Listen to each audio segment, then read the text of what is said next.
कहानी की शुरुआत में बताया जाता है कि पावर रेंजर्स नाम का एक योद्धाओं का समूह पृथ्वी पर भेजा गया था ताकि वे बेहद शक्तिशाली जियो क्रिस्टल्स की रक्षा कर सके। लेकिन उनमें से ही एक ग्रीन रेंजर रीता रपल्सा ने अपने ही साथियों के साथ धोखा कर दिया, क्योंकि वो खुद इन क्रिस्टल्स की शक्ति हासिल करना चाहती थी। एक एक करके बाकी सभी रेंजर्स हारने लगे, लेकिन रेड रेंजर जॉर्डन ने अपनी शक्ति का इस्तेमाल करके जियो क्रिस्टल को बचा लिया। उसने पावर रेंजर्स की ताकत और जियो क्रिस्टल को पृथ्वी के अंदर बहुत गहराई में छिपा दिया ताकि भविष्य में कोई नए रक्षक उन्हें खोज सके। कुछ ही सेकंड बाद रीता अपने पुराने साथी के सामने आती है और उससे पूछती है कि जियो क्रिस्टल कहाँ छिपाया गया है, लेकिन जॉर्डन उससे कहता है कि अब बहुत देर हो चुकी है। इसके बाद वो अपने रोबोट सहायक अल्फा 5 को आदेश देता है कि वो ग्रह पर एक विशाल उल्का गिरा दे। वो बेहद खतरनाक उल्का रीता के स्टाफ को चकनाचूर कर देता है और उसे समुद्र की गहराइयों में फेंक देता है। इसी घटना के साथ जॉर्डन और पृथ्वी पर कभी रहने वाले डायनासोर भी नष्ट हो जाते हैं, लेकिन जियो क्रिस्टल लाखों सालों तक सुरक्षित रहता है। इसके बाद कहानी वर्तमान समय में आ जाती है।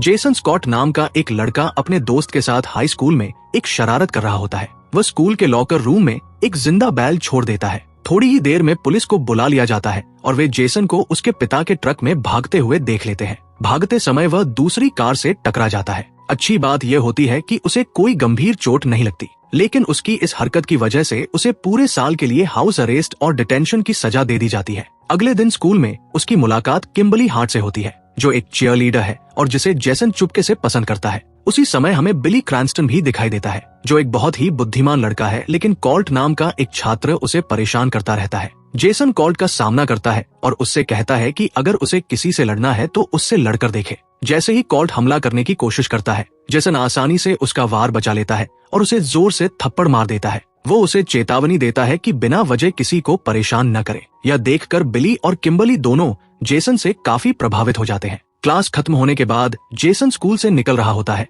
तभी बिली उससे बाहर मिलता है। बिली उसे धन्यवाद देता है और पूछता है कि क्या वो उसके साथ थोड़ी देर घूमना चाहेगा, लेकिन जेसन मना कर देता है और उसे अपना इलेक्ट्रॉनिक एंकल ब्रेसलेट दिखाता है जो पुलिस ने उस पर लगाया हुआ है। बिली एक सौदा प्रस्तावित करता है। वह कहता है कि वह उस ब्रेसलेट को डिसेबल कर सकता है, लेकिन बदले में जेसन को उसे शहर की माइंस तक ले जाना होगा। बदले में जेसन बिली की कार लेकर पूरी रात ड्राइव कर सकता है। जेसन इस बात के लिए तैयार हो जाता है। थोड़ी देर बाद वे दोनों बिली के घर पहुंचते हैं। बिली अपने कंप्यूटर की मदद से कुछ ही सेकंड में उस ब्रेसलेट को रीप्रोग्राम कर देता है। अब जेसन आजाद हो चुका होता है। अपना वादा निभाने के लिए वह बिली को माइंस तक ले जाता है। माइन के अंदर बिली जेसन से थोड़ी मदद मांगता है, लेकिन जेसन कहता है कि उसने अपना काम कर दिया है और अब वह कार लेकर ड्राइव पर जाने वाला है। हालांकि जब वह कार की तरफ वापस जा रहा होता है तो उसे बिली के लिए थोड़ा बुरा महसूस होता है और वो वापस उसकी मदद करने का फैसला करता है। उसी समय वह देखता है कि किम्बर्ली पहाड़ के पास एक नदी में छलांग लगा देती है। जब वह काफी देर तक बाहर नहीं आती तो जेसन को लगता है कि शायद वह डूब गई है। वो उसे बचाने के लिए नदी की ओर दौड़ता है, लेकिन तभी किम्बर्ली पानी से बाहर आ जाती है और जेसन को वहां देखकर हैरान हो जाती है। उधर माइन के अंदर बिली ने एक छोटा सा एक्सप्लोसिव लगा दिया था। जैसे ही वो फटता है, माइन की दीवारें तेजी से गिरने लगती हैं। धमाके की आवाज सुनकर जेसन और किम्बर्ली माइन की ओर भागते हैं और देखते हैं कि बिली बच गया है।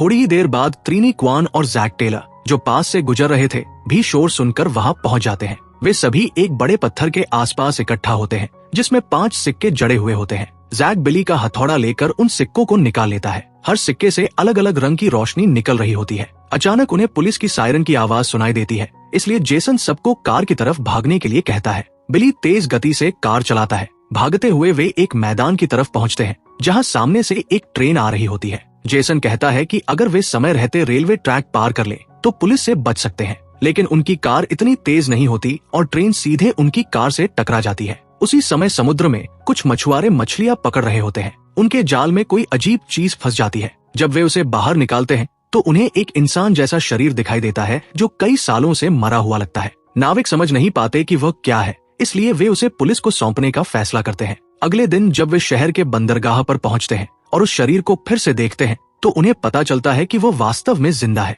वो और कोई नहीं बल्कि रीता होती है। वह जागते ही पूरे क्रू को मार डालती है। इधर जेसन, बिली और किम्बर्ली अपने अपने कमरों में जागते हैं। वे समझ नहीं पाते कि ट्रेन दुर्घटना के बाद वे कैसे बच गए। उनके शरीर पर एक भी चोट नहीं होती और उनके पास वही रहस्यमय सिक्के भी मौजूद होते हैं। इसका मतलब था कि जो कुछ हुआ था वो सच था। जब बिली स्कूल जाता है तो कॉल्ट फिर से उसे परेशान करने की कोशिश करता है। वह बिली का हाथ मोड़ने की कोशिश करता है, लेकिन उसे हिला भी नहीं पाता। फिर वह बिली को हेडबट करने की कोशिश करता है, लेकिन खुद ही बेहोश हो जाता है। इस घटना के बाद बिली अचानक स्कूल में थोड़ा लोकप्रिय हो जाता है। बाद में किम्बर्ली और जेसन बिली को अलग बुलाते हैं और तीनों अपने अपने रेड, ब्लू और पिंक कॉइन्स दिखाते हैं। जेसन बताता है कि इन सिक्कों में शायद कोई जादुई शक्ति है। सच जानने के लिए वे तीनों फिर से माइन में लौटते हैं, जहां उनकी मुलाकात जैक और त्रीनी से होती है। उनके पास भी सिक्के होते हैं, ब्लैक और येलो कॉइन्स, और उन्हें भी अलौकिक शक्तियां मिल चुकी होती है। अपनी नई शक्तियों का प्रदर्शन करते हुए वे आसानी से पहाड़ पर चढ़ जाते हैं। बाकी लोग भी उनका पीछा करते हुए ऊपर पहुंच जाते हैं। जैक एक परीक्षण के रूप में एक पहाड़ की चोटी से दूसरी चोटी पर गहरी खाई के ऊपर छलांग लगाता है। यह देखकर जेसन, किम्बर्ली और त्रीनी भी छलांग लगाते हैं और सफल हो जाते हैं। लेकिन जब बिली कूदने की कोशिश करता है तो वो थोड़ा चूक जाता है और चट्टान के किनारे से लटक जाता है। सब घबरा जाते हैं, लेकिन कुछ ही देर में बिली की आवाज आती है कि वे भी कूद जाए क्योंकि ये जगह सुरक्षित है। जब वे उसकी बात मानकर कूदते हैं तो वे एक छिपी हुई गुफा के अंदर बहती नदी में गिरते हैं। बिली को गुफा के सबसे गहरे हिस्से से एक रास्ता दिखाई देता है। उसे पार करने के बाद वे पांचों एक और हिस्से में पहुंचते हैं, जहां उन्हें एक स्पेसशिप मिलती है जो हजारों सालों से वहां छिपी हुई थी। जहाज पूरी तरह सील था, लेकिन जेसन देखता है कि जैसे ही उसका कॉइन जहाज के पास आता है वो चमकने लगता है। जैसे ही वो कॉइन को करीब लाता है, जहाज का दरवाजा खुल जाता है। अंदर क्या है ये देखने की उत्सुकता में पांचों जहाज के अंदर प्रवेश करते हैं। अचानक एक रोबोटिक हाथ त्रीनी को पकड़ लेता है। जैक उसे बचाने की कोशिश करता है, लेकिन एक छोटा एंड्रॉइड उसे आसानी से हरा देता है।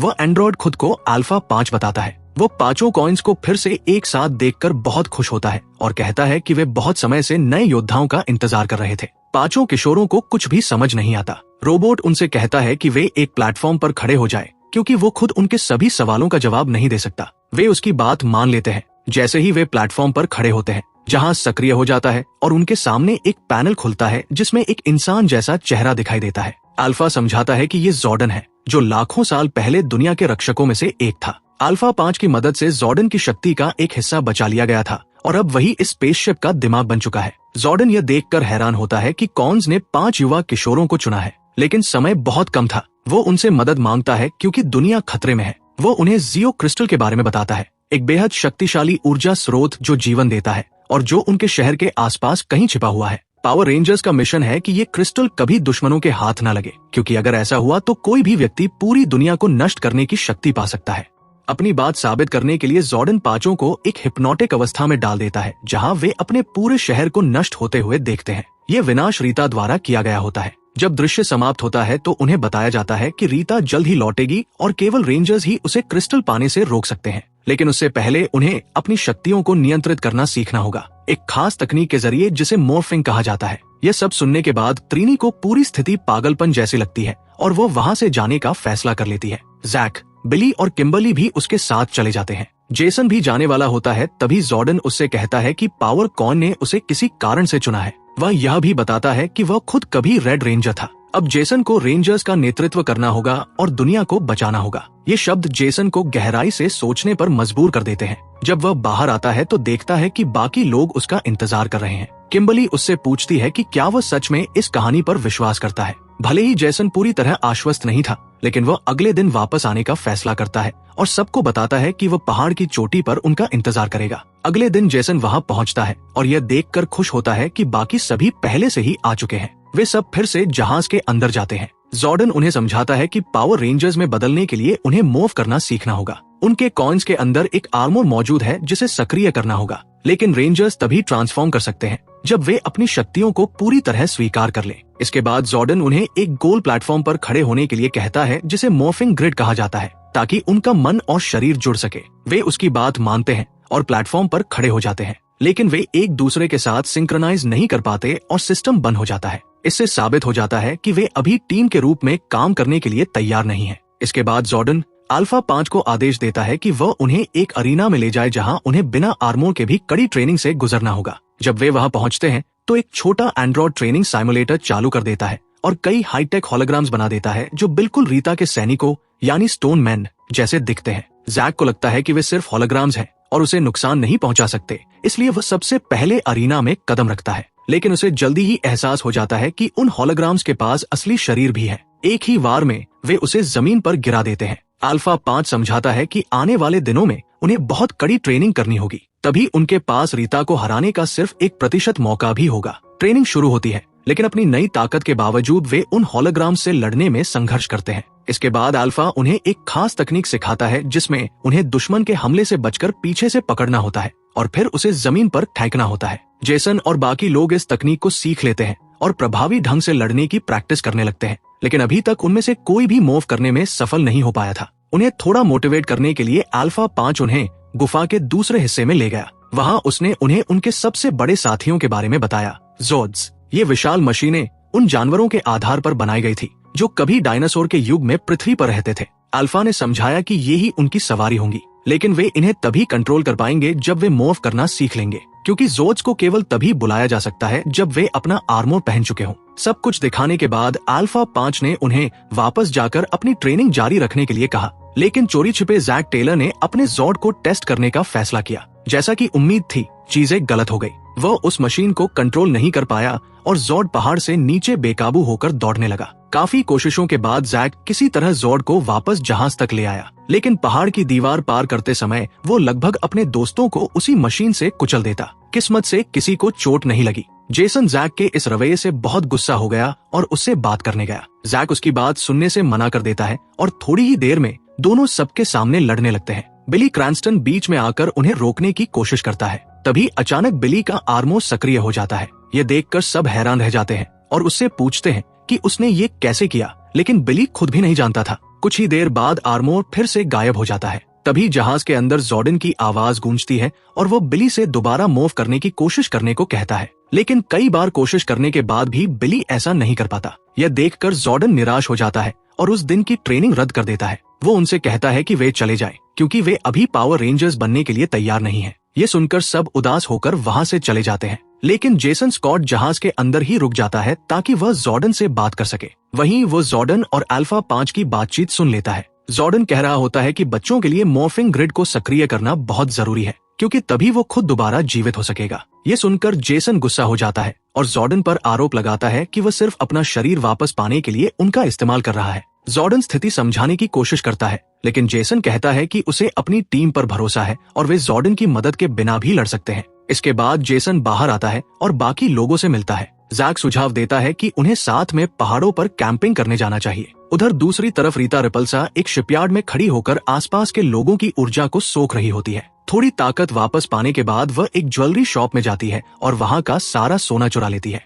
उसी सोने की मदद से वह अपने स्टाफ को फिर से ठीक कर लेती है। तभी एक पुलिस ऑफिसर बंदूक लेकर वहाँ पहुँचता है और उसे आत्मसमर्पण करने का आदेश देता है, लेकिन रीता मना कर देती है। ऑफिसर उस पर गोली चलाता है, मगर वो कुछ ही सेकंड में खुद को ठीक कर लेती है। इसके बाद वह अपनी शक्तियों से हर तरफ तबाही मचा देती है और बचा हुआ सोना लेकर वहाँ से चली जाती है। इधर पहाड़ों में पांचों दोस्त एक कैंपफायर के आसपास बैठे होते हैं। जैक कहता है कि शायद वे मूव इसलिए नहीं कर पा रहे क्योंकि उनके बीच आपसी जुड़ाव कमजोर है। आखिर कुछ दिन पहले तक तो वे दोस्त भी नहीं थे। वो सुझाव देता है कि उन्हें आज की रात एक दूसरे को बेहतर तरीके से जानने में बितानी चाहिए। सबसे पहले जैक बताता है कि वह अपनी माँ के साथ रहता है और उसकी माँ बहुत बीमार है। उसे डर है कि वह जल्द ही उसे खो सकता है। इसके बाद बिली बताता है कि वो उस दिन पहाड़ पर इसलिए आया था क्योंकि ये जगह उसके पिता की पसंदीदा जगह थी। उसके पिता कई साल पहले गुजर चुके थे। एक एक करके सभी अपने दिल की बातें बताते हैं। उन्हें एहसास होता है कि वे सब एक दूसरे से काफी मिलते जुलते हैं। उसी रात बाद में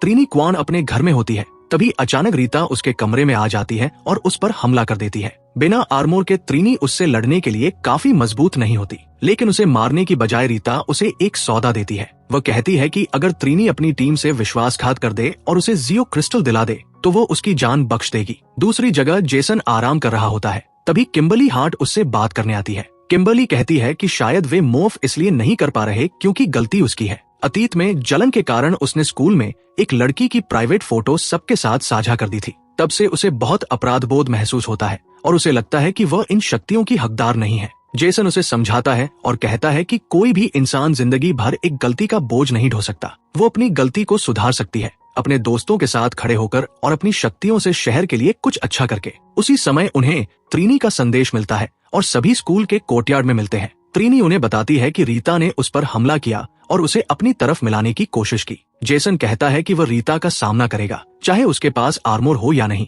बाकी लोग भी उसके साथ लड़ने के लिए तैयार हो जाते हैं। त्रिनी उन्हें बताती है कि रीता एक पुराने शिपयार्ड में छिपी हुई है। पांचों दोस्त लोहे की छड़ें और जंजीरें हथियार के रूप में लेकर वहां पहुंचते हैं। वहां पहुंचने पर वे देखते हैं कि एक आदमी कुर्सी से बंधा हुआ है। वो एक साधारण नाविक होता है जिसे रीता ने पकड़ लिया था।